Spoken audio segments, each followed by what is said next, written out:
Bay Obscura.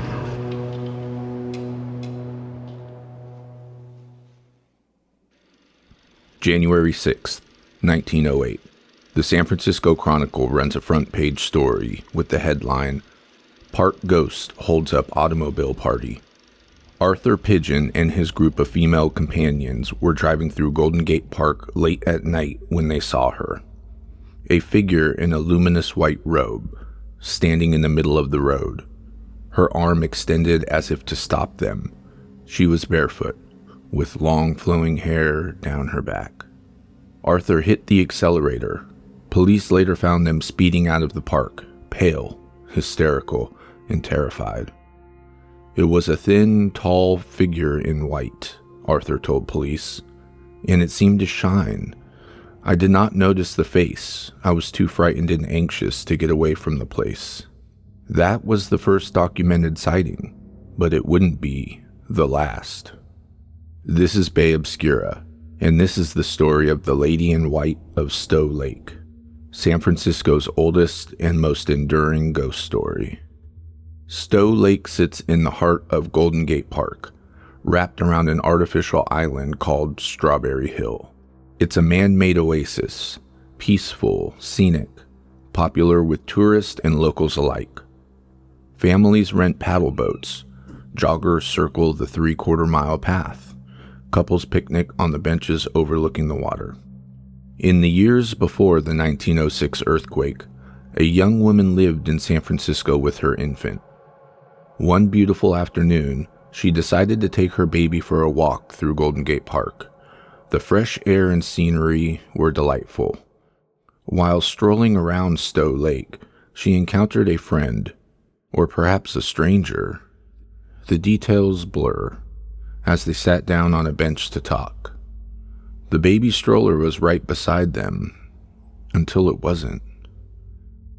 While the women chatted, unnoticed, the stroller began to roll down toward the water into the lake.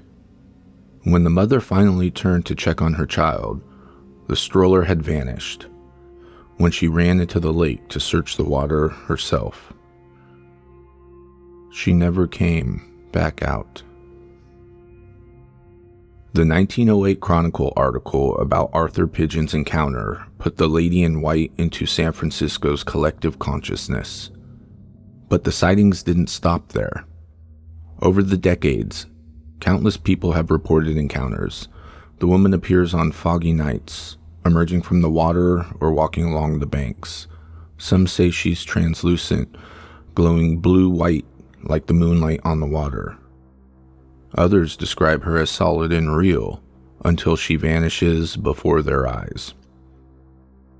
Today, Stow Lake remains one of the most popular destinations in Golden Gate Park. Millions of visitors come each year to rent boats, hike the trails, and enjoy the scenery.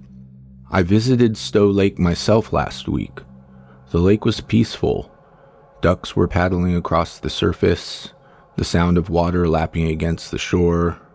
Families were packing up their picnic blankets. Joggers made their final loops before dark. But as the light faded and the mist thickened, the atmosphere changed. The trees grew darker. The path became shadowy. And standing there alone, with the fog closing in around me, I understood why people believe. Because Stow Lake at night feels like a place where reality thins, the past and present overlap, where grief might linger long enough to take shape. I didn't personally see a lady in white. I didn't hear her voice, but I felt something. A sadness in the air, a weight, pressing down on the landscape like an old sorrow that refuses to lift. Maybe that's what a residual haunting is. Not a conscious spirit, but the emotional residue of tragedy. So powerful that it imprints itself on a place forever. This has been Bay Obscura. Sweet dreams.